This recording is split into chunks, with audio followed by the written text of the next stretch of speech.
अस्सलाम वालेकुम, welcome to my channel. उम्मीद करती हूँ आप सब खैरियत से होंगे। आज हम बनाएंगे फ्रेश क्रीम पाइनएप्पल केक। उसके लिए चाहिए हमें 4 अंडे और शुगर पाउडर हमें चाहिए 170 ग्राम, ऑयल चाहिए 3 tablespoon, cornflour 3 tablespoon, baking powder 1 teaspoon, 1 cup हमें मैदा चाहिए और 1 टीस्पून हमें वनीला एसेंस। और फ्रॉस्टिंग के लिए चाहिए 1 लीटर मैंने व्हिपिंग क्रीम ले ली है, साथ में पाइनएप्पल का एक कैन ले लिया है, वनीला एसेंस और जो है शुगर पाउडर। अब एक बाउल में 4 अंडे जो हैं वो मैं अच्छी तरह से बीट कर लूँगी। और ये याद रखना है कि अंडे जो आपने जो है ना नॉर्मल रूम टेम्परेचर के हिसाब से लेने, अंडे बिल्कुल भी ठंडे नहीं होने चाहिए, और यही ट्रिक है। और फिर इसमें जो है शुगर पाउडर मैंने ऐड कर लिया और इनको अच्छी तरह से मैं मिक्स कर लूँगी। और साथ ही इसमें 1 टीस्पून जो वनीला एसेंस था वो ऐड कर लूँगी और इसको अच्छी तरह से बीट करूँगी कि अंडे का जो कलर है ये बिल्कुल ऐसे वाइट सा होने लग जाएगा और फ्लफ़ी सा होने लग जाएगा। तो फिर हमने इसको जो है ना इसमें बाकी भी चीज़ें 1 बाय 1 जो है वो ऐड करनी।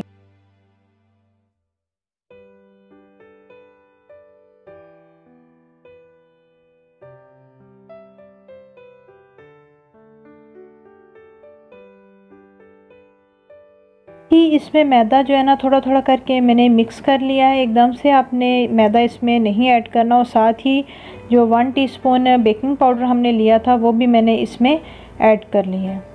तो अब इसको अच्छी तरह से मैं मिक्स करूँगी कि बिल्कुल ये मिक्स हुआ और फ्लफ़ी सा इसका टेक्सचर आना चाहिए। अब इसमें जो है मैं ऐड करूँगी 3 टेबलस्पून जो है हमारा कुकिंग ऑयल है वो हमने इसमें ऐड करना।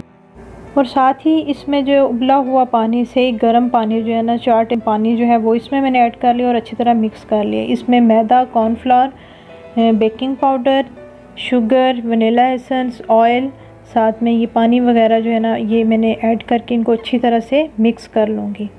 और ये अच्छे से मिक्स हो गया और ऐसे सॉफ्ट और थिन साइज़ का टेक्सचर बन गया। अब एक जो है ट्रे में मैंने बटर पेपर लगा लिया और ग्रीसिंग कर लिया और ये सारा मिक्सचर जो है मैं इस ट्रे में ऐड कर लूँगी। और मिक्स करने के बाद इसको थोड़ा हिला लूँगी ताकि इसके अंदर कोई बबल्स ना बने हुए हैं। तो ये हमारा हो गया रेडी। अब इसको जो है ना 170 डिग्री हीट के पे जो है मैं इसको ओवन में बेक होने के लिए रख दूँगी 30 to 45 मिनट।